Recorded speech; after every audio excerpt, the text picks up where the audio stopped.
Selalu yang saya sampaikan juga di IG saya. Katekis hebat, guru agama berbakat. Itu saya. STPK ini merupakan salah satu perguruan tinggi yang berada di bawah Kementerian Agama. Pak Bimas Katolik Jakarta, kami ada sekitar 24 STP seperti tadi Mas bilang. Memang ada. Kami yang lain di Jawa ini ada di sini dan di Malang. Itu sertifikasi itu. Jadi kan kok namanya sertifikasi kan hasilnya double. Ya. Gitu loh. Jadi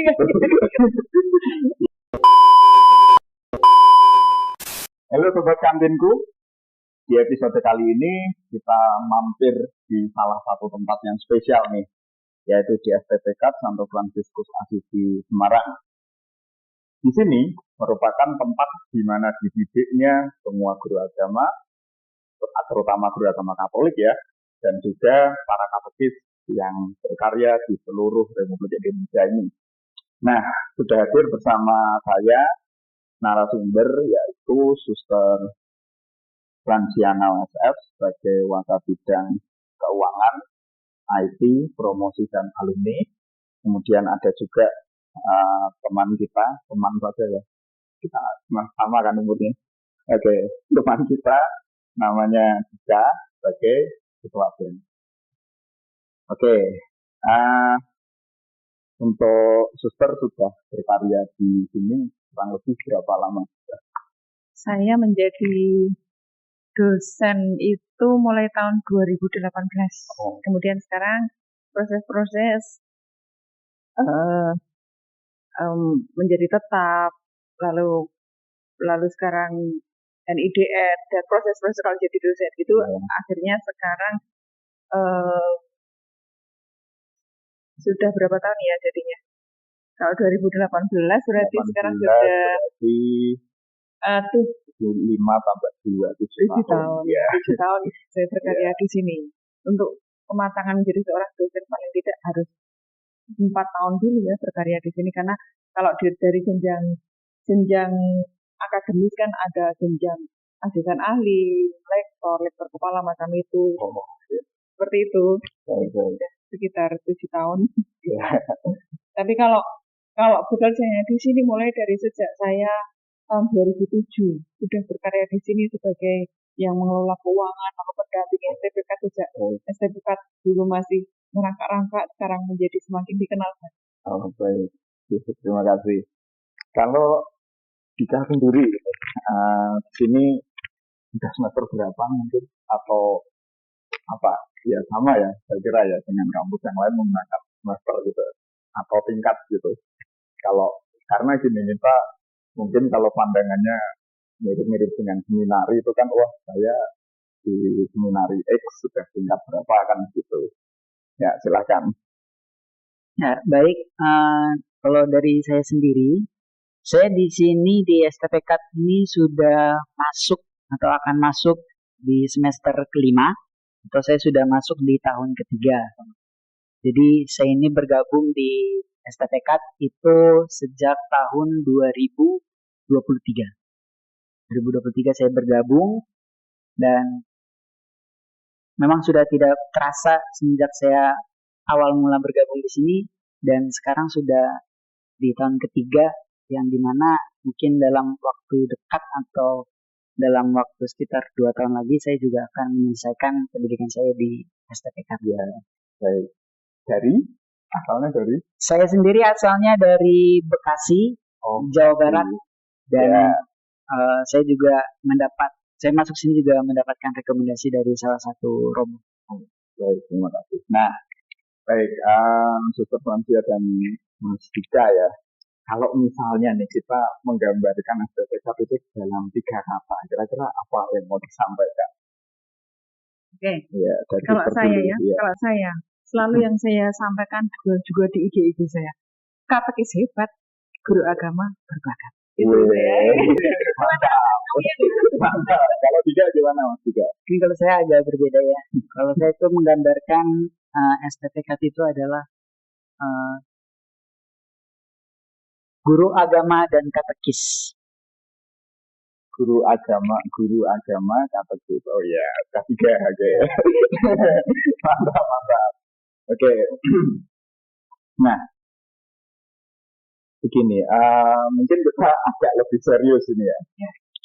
Untuk suster, saya bertanya untuk suster, apa bedanya STPK ini dengan kampus-kampus yang lain, utamanya bagi yang terpanggil menjadi guru agama atau kategori. Ya. Sebab ternyata setelah saya riset itu ada yang mungkin sekolah tinggi Katolik, bukan Unika ya atau Universitas Katolik ya, itu juga prodinya mungkin sama gitu. Yang menjadi beda apa? Ya. Baik. STPK ini merupakan salah satu perguruan tinggi yang berada di bawah Kementerian Agama. Bimas Katolik Jakarta, kami ada sekitar 24 STP seperti tadi Mas bilang. Ya. Memang ada. Kami yang lain di Jawa ini ada di sini dan di Malang gitu. Okay. Ini jadi di bawah Kementerian Agama. Yang membedakan STPK dari yang lain di kami yang boleh kami anggap sebagai bangga ya, bangga ya Andika ya. STPK ini telah berhasil memperoleh akreditasi institusi baik sekali, dan juga kalau prodinya sudah lebih duluan baik sekali. Yang kami terakhir kemarin 2 tahun lalu kami memperoleh akreditasi baik sekali untuk institusi, dan itu menjadi syarat bahwa kami boleh membuka prodi PPG. Prodi pendidikan profesi guru, di mana untuk guru agama Katolik sudah tertinggal. Kalau saya mendengar dari info-info dari panitia nasional, guru agama baik Islam, Hindu, Buddha, Katolik tertinggal sendiri. Mereka sudah mulai dari 2006, bayangkan. Kita baru mulai 2020. Jadi seberapa banyak guru agama yang belum tersertifikasi di sini? Banyak sekali. Maka ini kami sudah sampai di batch berapa ya? Udah 4 batch kami lalui, sekitar sudah 1000-an lebih guru agama yang sertifikasi di STPK ini. Jadi di Indonesia ini untuk mulai dari tahun 2022 itu STP yang memperoleh akreditasi baik sekali baik institusi maupun prodi baru 2. Jadi kami dan di Merauke. Nah, itu maka yang menyelenggarakan PPG mulai dari 2022 sampai saat ini ya baru 2 itu. Tapi untuk yang sekarang ini sudah mulai banyak nih STP yang berhasil mencapai itu, sehingga nanti ya PPG-nya mungkin bisa lebih cepat para guru itu ini loh terlayani kan. Mereka juga sebagai seorang guru agama Katolik kan itu belum dapat sertifikasi sendiri ya kan gitu kan, sertifikasi guru itu loh, padahal guru-guru mata kuliah yang lain. Nah itu yang menjadi pembeda di kami. Tapi juga kami ada 2 prodi di sini, PPG dan PKK. Dengan adanya PPG ini, prodi PKK juga ikut terangkat. Jadi mulai dari 2 tahun ini mahasiswa kami meningkat. Jadi kalau dari tadinya 1 kelas kami bisa menjadi 2 kelas. Tapi tentu saja dengan banyak dukungan dari para romo, dari Bapak Uskup sendiri, dari para guru yang menyebarkan di keuskupan-keuskupan mereka, begitu. Ini anak dari Mentawai banyak di sini. Dari Mentawai, ya. Dari Medan banyak juga. Bandung, keuskupan Bandung juga setiap tahun mengirim. Banyak itu dari keuskupan Bandung. Kemudian dari Papua ada, dari NTT juga banyak. Tersebar. Bali kami sedang menunggu, belum ada Bali. Nah malah yang sekarang banyak disampaikan kepada kami, kok yang Semarang ini malah ada yang belum mengenal STPK. Nah itu menjadi tantangan buat kami ya. Ini yang dari Semarang ini kita harus gerak nih, mari para sekalian promosikan. Boleh silakan. Mari bagi kalian semua yang minat menjadi guru agama Katolik masuk ke STPK. Karena apa? Ladang pekerjaan, apa istilahnya ya? Ladang pekerjaan atau lowongan pekerjaan guru agama Katolik sedang banyak-banyaknya. Kenapa? Guru agama Katolik banyak yang menjelang pensiun. Nah, itu dari kemarin itu, dari yang saya dengar ini, semoga tidak salah ya, dari 18 atau 17 ASN calon CPNS yang penyuluh itu yang diterima 7 dari STPK. Yang lainnya tersebar, ada dari Malang, ada dari itu Jogja, gitu, Kupang, dari STPK. Itulah. Mari yang belum kenal STPK, mengenal STPK, kami tidak hanya menjanjikan, tidak hanya menjanjikan, tetapi kami apa istilahnya ya, bukti, memberikan bukti ya gitu. Kenyataannya memang lulusan kami itu sekarang lulus atau sekarang wisuda, mereka sudah minta SKL sebelumnya karena sudah diterima di sekolah ini. Suster, bolehkah, atau Bapak Ibu ketua kami Bu Irin namanya, bolehkah kami memohon SKL dulu karena sekolah ini bisa menerima dengan SKL, seperti itu. Itu mungkin terlalu penjelasannya terlalu. Ya. Baik, artinya memang sejak adanya PPL, PPG maksud saya. Kalau PPL kan apa ya, semacam kerja praktek ya. Karena saya bukan orang pendidikan gitu. Ya. Jadi semacam apa ya? Iya benar ya, namanya kerja praktek. Gitu. Iya, praktek disebut. Ini berarti yang jadi program unggulan apa? Program unggulannya? Iya. Ya kami sebagai calon guru agama Katolik nanti mengajar di sekolah-sekolah dari SD sampai SMA, begitu. Kemudian juga bisa petugas pastoral di rumah sakit, juga banyak yang masuk di sana. Kemarin masuk rumah sakit Elizabeth diterima, lalu ada diterima juga, kemudian ada bukaan lagi juga, kelihatannya ini pada antre nih para lulusan di STPK yang nggak ingin jadi guru. Nah ini kenyataannya juga ada yang jadi ASN penyuluh, ini kan bukan guru mereka. Oh iya betul. ASN kan siapapun bisa. Iya siapapun bisa. Namun yang jadi guru pun saya kalau promosi begini, kalian kalau jadi guru SMA atau sekolah swasta jangan berkecil hati. Kalau kamu di sana bisa bertahan lama dan masuk ke istilahnya apa ya, dapodik macam itu, kan nanti juga kembali lagi ke STPK untuk sertifikasi.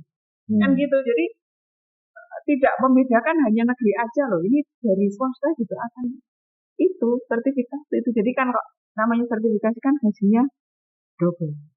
Ya.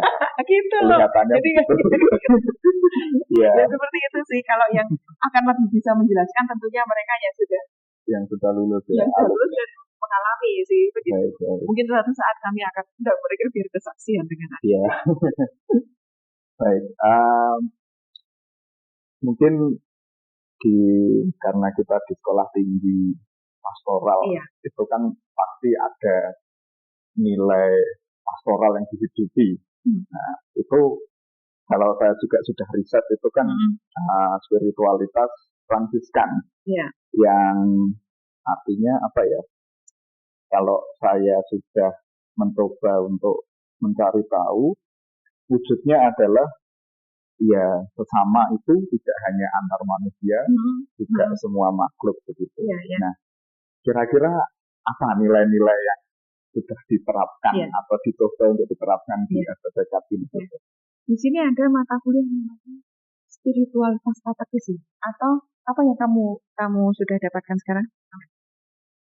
Dulu pernah kami belajar itu tentang spiritualitas Yesus Asisi. Juga ada spiritualitas katekis juga, termasuk dan spiritualitas Kristiani.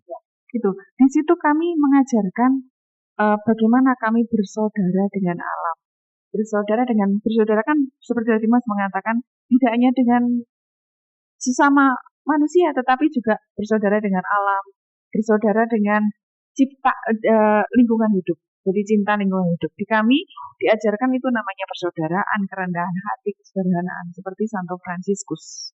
Dan juga pendiri kami suster-suster OSF itu kan Ibu Magdalena Damen, itu mengajarkan itu yang namanya kesederhanaan itu. Jadi kami kayak kami satukan, jadi kami pendiri kami adalah Ibu Magdalena Damen, spiritualitas kami adalah Fransiskus Asisi yang cinta lingkungan hidup itu.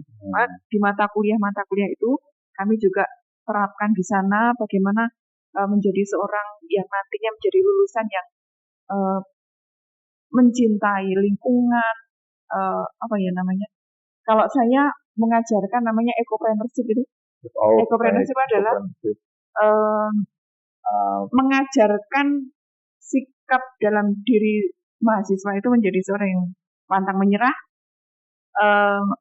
bisa melihat peluang yang ada dan lain-lain, tetapi ditambah dengan ego. Artinya adalah perhatikanlah kelestarian generasi yang akan datang gitu loh.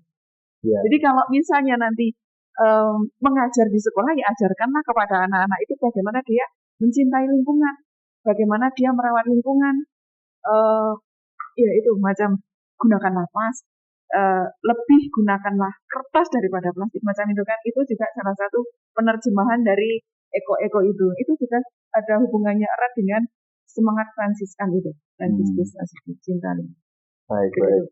Itu kami ajarkan. Artinya bisa jadi tahapnya itu sampai kepada, mungkin kan di beberapa kota besar itu kenyataannya ada penanganan sampah yang kurang gitu ya.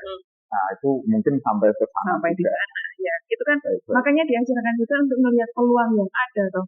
Ya peluang itu bukan hanya dari segi ekonomi, enggak, tetapi juga peluang bagaimana menjadi, kalau saya jadi guru agama itu saya bisa menjadi teladan bagi yang saya ajarkan gitu loh.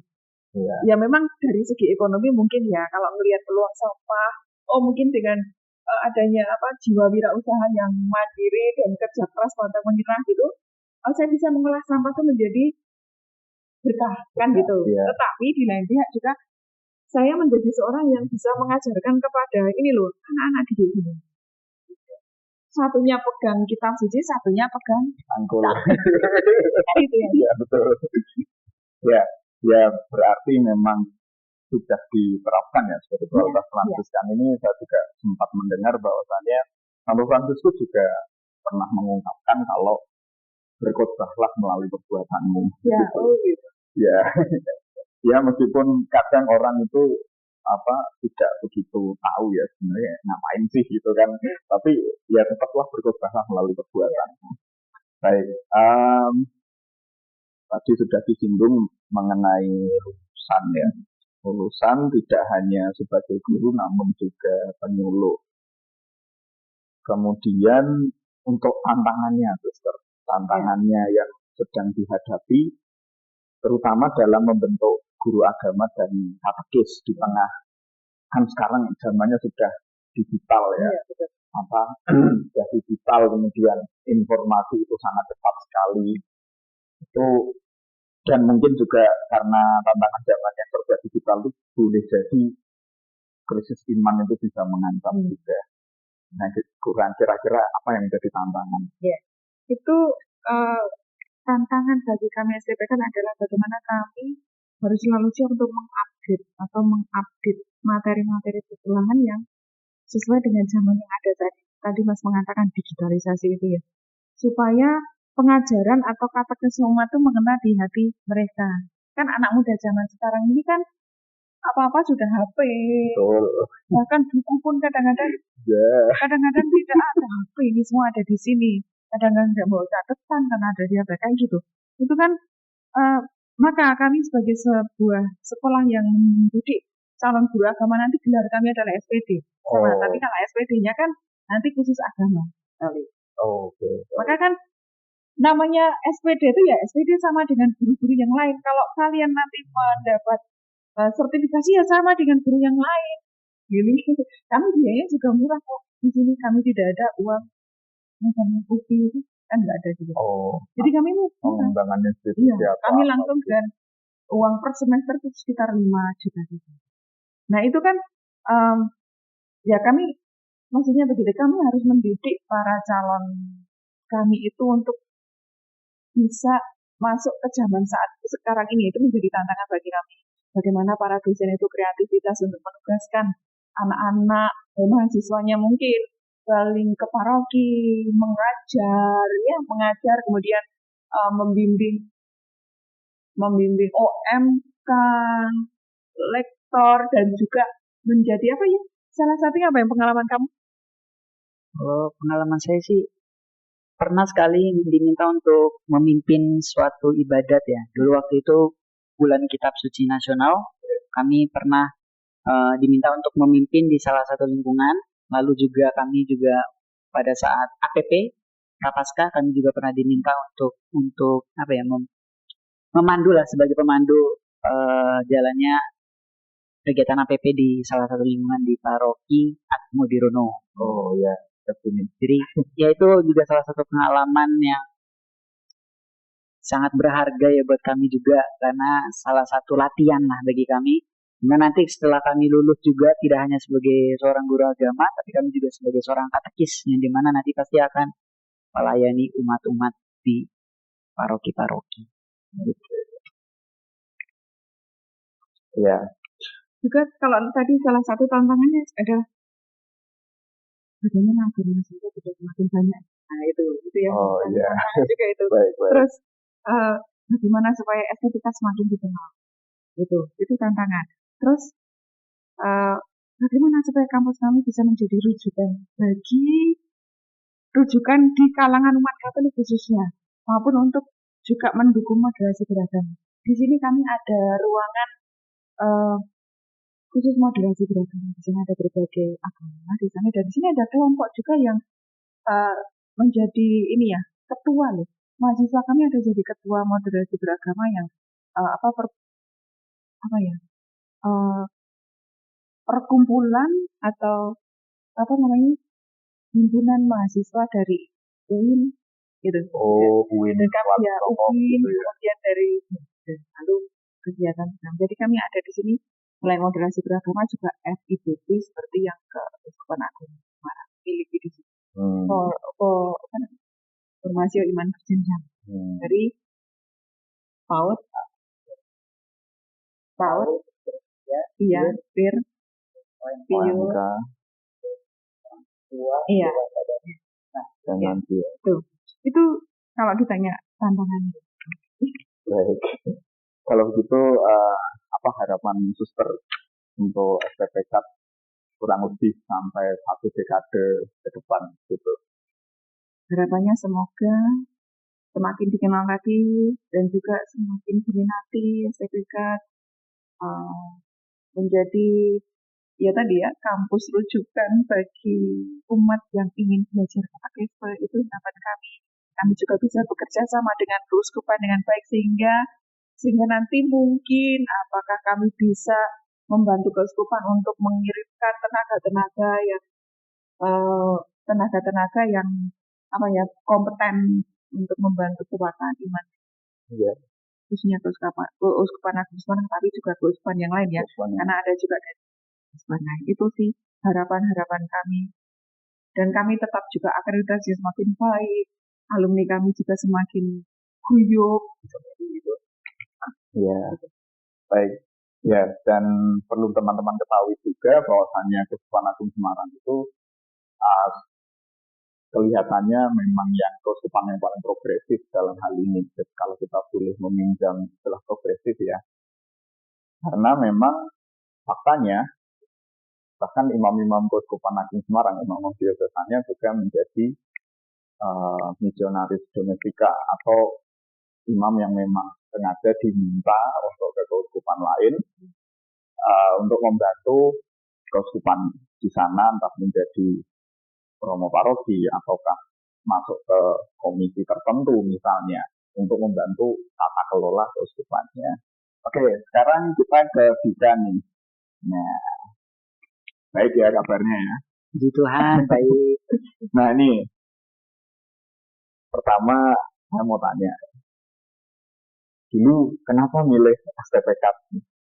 Kan ada sekolah tinggi yang lain gitu ya, sekolah tinggi Katolik yang lain gitu. Kenapa milihnya di sini? Terus ini cuma ketertarikan lah, siapa tahu aku belum pernah ke Semarang atau gimana, atau memang benar panggilan hidup gitu. Silakan. Baik, saya memilih STPK itu bukan semata-mata hanya sekedar ketertarikan atau hanya sekedar sebagai pilihan terakhir lah saya mau kuliah di mana. Tapi memang saya masuk STPK ini itu adalah sebuah panggilan hidup yang ada dalam diri saya, yang memang awalnya itu mula-mula itu karena adanya saya melihat bahwa katekis-katekis di zaman sekarang dan guru-guru agama zaman sekarang itu mungkin yang tadi sudah dikatakan oleh Suster Franciana tadi bahwa sudah memasuki masa-masa pensiun atau sudah usia-usia yang memang dikatakan yang sebentar lagi akan memasuki masa pensiun. Dan saya melihat bahwa keprihatinan saya juga itu melihat tidak adanya anak-anak muda yang berani untuk terjun ke dunia katekese lah istilahnya, atau dunia pelayanan di gereja sebagai katekis ya dan guru agama. Jadi saya di sini masuk ke sini juga karena keprihatinan di kota saya tersendiri di Bekasi sana itu memang sangat sedikit sekali guru-guru agamanya. Mereka mempunyai guru agama tapi bukan berlatar belakang seorang guru. Oh, Bukan berlatar belakang seorang guru. Mereka itu hanya seorang Katolik dan ya mereka mengajarkan hanya sharing tentang iman kekatolikan yang mereka miliki, tapi tidak berlatar belakang sebagai seorang guru. Di sini saya juga direkomendasikan sebetulnya oleh salah satu romo karena dulu saya pernah di Biara, jadi dosen saya di Biara itu namanya Romo Bagus Irawan MSF. Saya direkomendasikan untuk masuk ke STPK karena memang supaya nilai-nilai spiritualitas yang ada sebagai seorang calon imam dulu itu tidak langsung hilang begitu saja, tapi bisa diteruskan dan dilanjutkan melalui jalan panggilan yang lain, yaitu menjadi seorang katekis dan guru agama. Jadi saya masuk STPK bukan semata-mata karena pilihan terakhir saya karena bingung masuk kampus mana, tapi karena memang panggilan dan keprihatinan saya melihat di dunia pendidikan saat ini guru agama itu sedang dicari dan katekis-katekis muda itu juga sangat-sangat dibutuhkan. Oke. Wah, menarik sekali ya. Dan sudah jalan kurang lebih 5 semester. Nah, selama 5 semester ini nih, ada cerita yang menarik enggak? Atau mungkin yang sangat berkesan deh, yang bisa dibagikan. Kalau yang menyangkut hal pribadi, tidak perlu diceritakan kalau apa. Tapi yang ini yang bermakna sekali buat, ada enggak? Pengalaman yang paling berkesan itu menurut saya pribadi ketika saya itu terjun langsung ke pelayanan-pelayanan di gereja, dan saya mulai terjun langsung di pelayanan di gereja itu mulai dari semester 2. Oke. Semester 2 di situ kami bukan dapat mandat ya, kami diminta bantuan awal dari Pak Ansel, dari Romo Herman di Paroki Katedral. Dulu Romo Herman itu Romo Paroki Katedral. Melalui Pak Ansel kami diminta untuk membantu mengajar calon-calon penguatan di katedral, dan ketika kami berkumpul di sana kami diminta untuk membantu para tim katekis di sana untuk mengajar para calon penguatan di Paroki Katedral dan komuni pertama juga sebetulnya. Tapi saya fokusnya untuk di calon penguatan. Oke, berarti tim begitu ya. Ada yang penguatan, ada yang di komuni pertama. Dan Romo Evan sudah mengatakan bahwa kalian membantu di sini tidak hanya berhenti pada saat mereka sudah menerima sakramen Ekaristia atau komuni pertama dan sakramen penguatan, tapi diteruskan sampai kalian lulus dari STPK. Romo Herman sudah memberikan mandat seperti itu. Dan sampai saat ini juga saya sudah masih bertahan dan masih diminta untuk melayani di sana untuk mengajar, dan saat ini saya sedang mendampingi para calon katekumen. Dan ini pengalaman yang sangat-sangat berharga ya buat diri saya sendiri, karena saya yang masih pemula dan belum tahu, maksudnya belum resmi lah menjadi seorang katekis, tapi kami beberapa teman juga dipercaya oleh pihak Perki Katedral tersendiri untuk kita bisa mendampingi mereka-mereka yang akan mengikuti pembelajaran katekumen untuk bisa dibaptis, dan itu salah satu pengalaman yang cukup berharga bagi saya karena di sini saya merasa bahwa tempat ini, STPK ini menjadi bukan hanya terus belajar tentang teori ya, tapi kita dikasih wadah atau dikasih tempat bagaimana kita bisa mengembangkan diri kita, dan kita juga ketika nanti setelah lulus dari sini kita juga tidak kaget lah. Ketika lulus di sini kita harus melayani banyak orang, dan saya sendiri sudah mulai dilatih dari semester 2, semester 3, semester 4, dan sekarang akan masuk semester 5, dan baru kemarin hari Jumat lalu saya diminta untuk mengajar atau mendampingi katekumen di katedral, walaupun memang usianya masih usia yang SD dan SMP, tapi menurut saya itu juga udah suatu pengalaman berharga lah, dimana saya juga masih banyak belajar juga. Tentu memang saya juga tidak sendiri, tapi ada katekis-katekis senior juga yang mendampingi supaya kita juga tidak masih bisa terarah lah, tidak yang ngalor ngidul gitu ya, tidak yang menyesatkan karena kita juga masih pemula juga, basic kita juga masih yang dasar-dasar, belum yang terlalu tinggi lah. Untuk pendampingan penyanyi itu kan butuh pendampingan yang lebih supaya kita juga bisa menyampaikan ajaran-ajaran yang ada tentang kesiapan mereka untuk menjadi seorang Katolik itu kan juga tidak mudah. Jadi di sini juga saya merasa bahwa memang betul-betul dipersiapkan gitu, tidak hanya menjadi seorang guru agama tapi menjadi seorang katekis. Pengalaman yang paling berkesan buat saya. Oke, baik. Berarti di sini juga secara langsung ya itu kan membentuk karaktermu, dan juga karena tadi mendampingi katekumen itu artinya kan orang tertarik untuk menjadi Katolik, lantas kemudian ya kamu mendampingi begitu kan. Apakah itu juga menguatkan imanmu, semakin dekat dengan Tuhan juga dengan cara itu, atau sebenarnya ya ini kan cuma kewajiban aja gitu, gimana? Ya kalau menurut saya itu memang salah satu cara ya, atau salah satu cara bagaimana supaya saya menguatkan iman saya gitu. Karena kan dalam mendampingi seorang katekumen yang notabene mereka ada yang Muslim, ada yang dari Buddha, bahkan ada yang dari Hindu, dan itu kan harus kita maknai bagaimana iman kita juga harus kuat gitu loh. Karena kalau kitanya sendiri goyah, buat apa kita mewartakan tapi dari kita yang sendiri goyah. Nanti yang malah kita wartakan bukan kekuatan buat mereka untuk bisa benar-benar serius dan mantap untuk menjadi seorang Katolik, tapi malah mengikuti jalan yang tidak betul gitu. Itu mungkin nanti ketika mereka sudah dibaptis seminggu 2 minggu hilang. So, ketika mereka sudah dibaptis, tahu-tahu udah namanya hanya tercantum di situ, tapi udah orangnya nggak ada.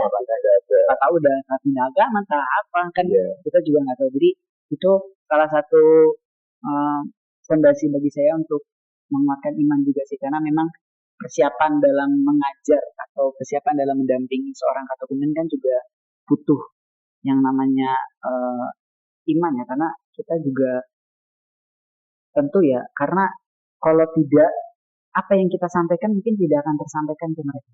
Oke, seperti itu. Baik. Nah, tadi artinya kan iman kita semakin dikuatkan ya dengan kita mendampingi para katekumen itu. Punya ini enggak ya? Kadang kan ya sangat manusiawi lah kalau capek ya, kok gini ya gitu. Kok katekumennya gini. Nah, ya. Kira-kira punya semacam devosi khusus atau apa gitu enggak? Kalau saya itu kan biasanya ya meskipun ini saya pun juga sedang berjuang juga, itu mencoba untuk mendoakan liturgi horarum atau ibadat harian. Itu pun juga tidak yang seperti para rahib gitu, tidak, tapi ya yang jam-jam mayor saja. Jadi pagi hari Laudes sama Jasper dan Completorium. Nah, kalau kamu punya nggak? Kalau saya paling kalau untuk yang semacam rohani-rohani itu lebih kalau devosi-devosi itu yang pasti dan yang paling sering saya lakukan itu adalah devosi kepada Bunda Maria. Dan itu melalui novena-novena yang bisa saya jalankan. Lalu juga terkadang saya juga eh, berdevosi kepada malaikat pelindung saya, malaikat Mikael, karena itu juga salah satu kekuatan karena malaikat Mikael itu kan digambarkan sosok yang mampu mengusir roh-roh jahat ya. Iya. Dan itu kan juga saya butuh bimbingan dari malaikat pelindung supaya saya tidak mengikuti aliran atau roh-roh yang jahat itu, tapi saya akan menebarkan kebaikan kepada semua orang. Ya, baik. Nah, menurutmu nih, tadi kan Super juga sudah mengungkapkan harapannya ya supaya STPK ini biar lebih dikenal oleh banyak orang, bisa menjadi rujukan untuk katechese pada masyarakat banyak, umpamanya orang-orang Katolik gitu. Nah, menurutmu nih, apa yang perlu kembangkan untuk mencapai itu dan terutama lebih diminati oleh orang muda? Menurutmu? Kalau menurut saya pribadi ya, yang perlu dikembangkan di STPK agar lebih diminati anak-anak muda atau anak-anak generasi zaman sekarang itu adalah eh, kita, saya sendiri sebagai anak muda itu dalam berkarya itu tidak melulu yang harus apa ya, eh, yang harus kita itu pengennya menjadi seorang bintang terus-menerus begitu loh. Karena menurut saya kalau kita berkarya yang kita tuju hanya ingin menjadi seorang bintang atau menjadi seorang yang terkenal itu menurut saya enggak lah. Kita sebagai seorang anak muda atau kita juga yang mungkin generasi muda di gereja-gereja yang sebagai penerus bangsa dan gereja juga itu kan harus bisa mencerminkan atau harus bisa memperlihatkan bahwa kita itu mampu gitu loh mengembangkan gereja kita melalui mungkin kegiatan-kegiatan OMK yang beberapa di paroki itu saya senang melihat bahwa ada kegiatan OMK itu seperti kayak ada acara keakraban, lalu kayak misalnya ada camping rohani bersama OMK, lalu kayak mengadakan ekaristika muda, bahkan ekaristika muda yang kita kenal itu mungkin yang saya sendiri pernah alami di paroki saya itu hanya fokusnya di OMK paroki saja, tapi di Semarang sini ekaristika muda itu tidak hanya untuk di parokinya sendiri, tapi mengundang semua orang muda yang ada di Kafikepan Semarang bahkan di Keuskupan Agung Semarang ini untuk bersama-sama bergabung gitu loh. Karena biasanya dalam persiapan ekaristika muda ini sebelum-sebelumnya itu ada beberapa yang mengadakan seperti lomba-lomba kayak mungkin ada lomba-lomba yang liturgi maupun yang non liturgi. Mungkin yang diminati lebih banyak OMK zaman sekarang mungkin yang non liturgi kebanyakannya. Tapi kan kita juga harus bisa membangun bagaimana kehidupan kita sebagai orang muda Katolik untuk kegiatan liturgi pun jangan sampai ditinggalkan. Makanya kadang ada lomba-lomba UP itu yang kayak lektor, mazmur, lalu mungkin yang menjadi tantangan itu adalah lomba cerdas cermat. Oh iya.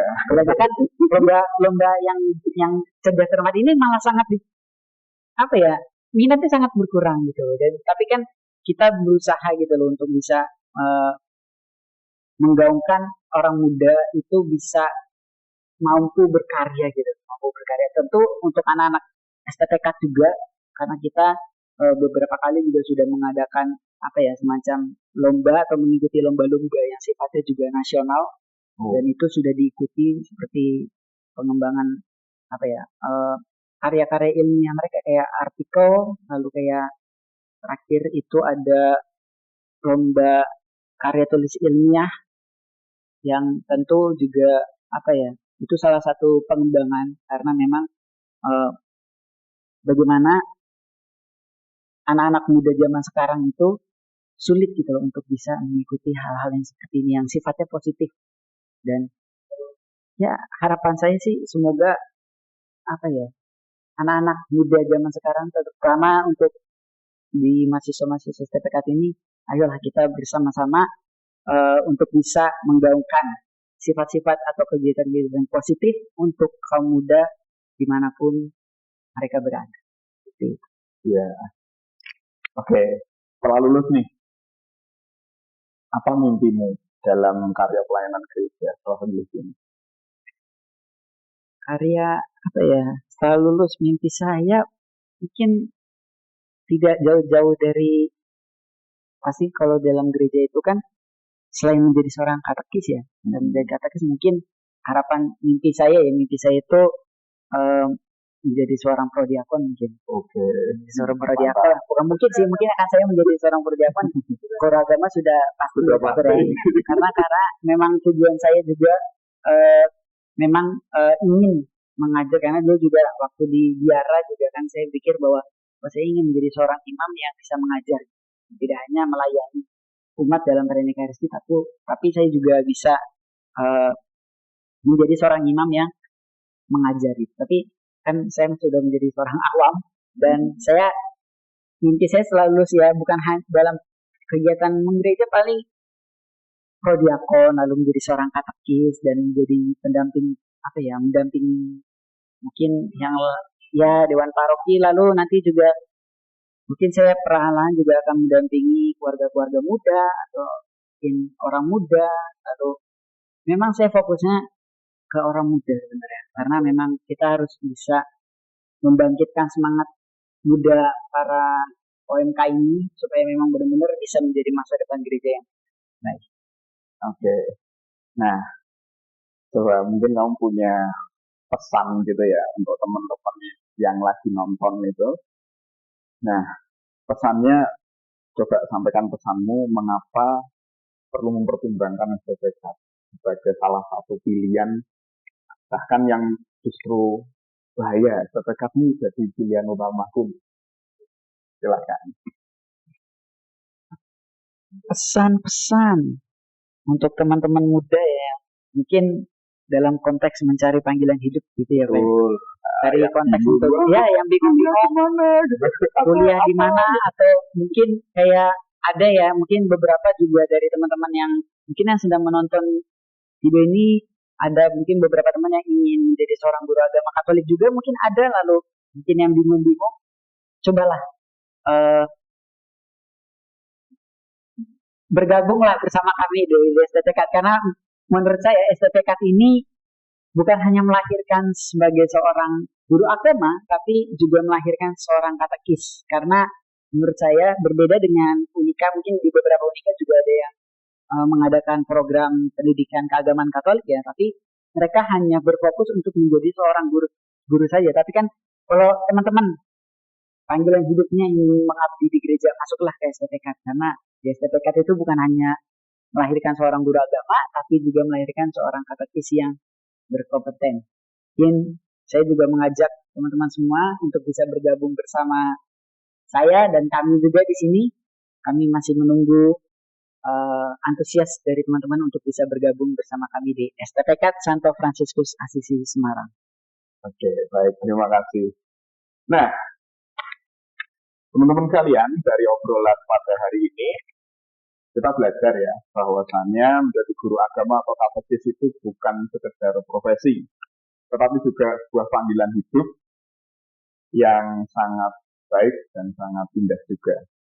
Nah, STPK Santo Fransiskus Asisi di Semarang ini membentuk pribadi yang tidak hanya cerdas, tetapi beriman, serta berintegritas juga, yang otomatis siap diutus kemanapun mereka diutus. Terima kasih untuk Suster Stansiana dan juga Mas Dika juga sudah berbagi di kantinku. Dan untuk teman-teman sekalian, sampai ketemu di episode kantinku berikutnya. Bye-bye.